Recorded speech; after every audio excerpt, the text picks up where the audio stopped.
இரட்டையில இருந்தா தானே போடுவேன். இன்னமும் இல்லையா? இருக்காது இரட்டையில. எடப்பாடி பழனிசாமிக்கு ஓட் பேங்க் இல்லையா?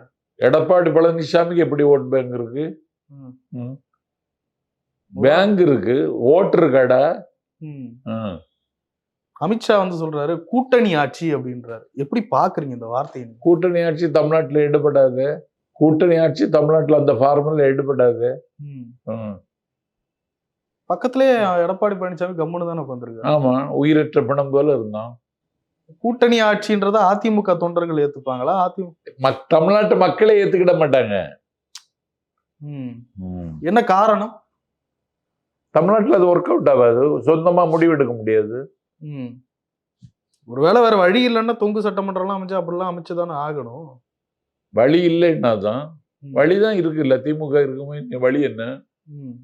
இல்ல, அதிமுகவை பல ஆண்டுகளாக பாத்துக்கிட்டு இருக்கீங்க நீங்க, அதுல இயங்கியும் இருக்கீங்க. அதிமுக கூட்டணி ஆட்சி அப்படின்ற நிலையை நோக்கி நகர்ந்திருக்கா எந்த காலகட்டத்திலேயாவது? அப்படியெல்லாம் இதுக்கு முந்தைய தலைவர்கள் யோசிச்சிருக்காங்களா? ஒருவேளை அப்படி பேசியிருந்தா அவங்களோட ரியாக்ஷன் என்னவா இருந்தது? அப்படியெல்லாம் கிடையாது. 5 வருடம் ஆட்சியில் இருந்துட்டு 234 தொகுதியிலும் தனித்தே நிற்பேன் என்று அறிவித்து 2வது முறையாகவும் ஆட்சியை கைப்பற்றிய அமானுஷ்ய வரலாறு அதிமுகவுக்கு உண்டு. அந்த கட்சியை கொண்டு போய் இன்னைக்கு தமிழ்நாட்டில்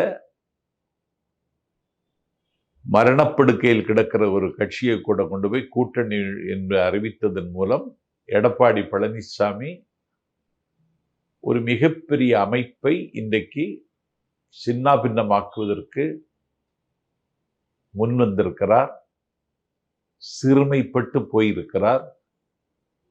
புன்மை தேரையாய் பொட்டு பூச்சியாக கூனி குறுகி ஒருவன் காலில் விழுந்து கிடக்கிறார். அதிமுக தொண்டர்கள் மிகுந்த கவலையோடும் கண்ணீரோடும் பெருமூச்சோடும் இருக்கிறார்கள்.